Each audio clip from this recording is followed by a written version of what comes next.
7ਵੀं मोहर। जब उसने 7वीं मोहर खोली तो 8 घंटे के करीब आसमान में खामोशी रही और मैंने उन 7 फरिश्तों को देखा जो खुदा के सामने खड़े रहते हैं और उन्हें 7 नरसिंगे दिए गए। फिर एक और फरिश्ता सोने का ऊंट सोज लिए हुए आया और कुर्बानगाह के ऊपर खड़ा हुआ और उसको बहुत सा ऊंट दिया गया ताकि सब मुकद्दसों की दुआओं के साथ उस सुनहरी कुर्बानगाह पर चढ़ाए जो तख्त के सामने है। और उस ऊद का धुआं फरिश्ते के हाथ से मुकद्दसों की दुआओं के साथ खुदा के सामने पहुंच गया और फरिश्ते ने ऊद सोज को लेकर उसमें कुर्बानगाह की आग भरी और जमीन पर डाल दी और गरजे और आवाजें और बिजलियां पैदा हुई और भूचाल आया। नरसिंगे।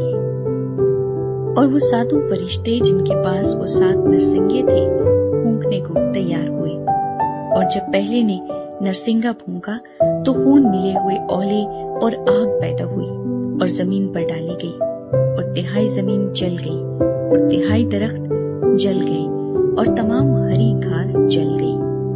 और जब दूसरे फरिश्ते ने नरसिंगा फूंका तो गोया आग से जलता हुआ एक बड़ा पहाड़ समुद्र में डाला गया और तिहाई समुद्र खून हो गया और समुद्र की तिहाई जानदार मखलूकात मर गई और तिहाई जहाज तबाह हो गए। और जब तीसरे फरिश्ते ने नरसिंगा फूंका तो एक बड़ा सितारा मशल की तरह जलता हुआ आसमान से टूटा और तिहाई दरियाओं और पानी के चश्मों पर आ पड़ा। उस सितारे का नाम नागदूना कहलाता है और तिहाई पानी नागदूने की तरह कड़वा हो गया और पानी के कड़वा हो जाने से बहुत से आदमी मर गए।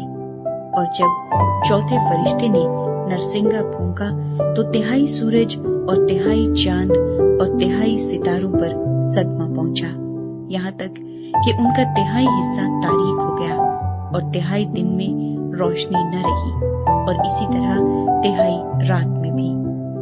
और जब मैंने फिर निगाह की तो आसमान के बीच में एक उकाब को उड़ते और बड़ी आवाज से ये कहते सुना कि उन 3 फरिश्तों के नरसिंगों की आवाजों के सबब से जिनका फूंकना अभी बाकी है, जमीन के रहने वालों पर अफसोस अफसोस अफसोस।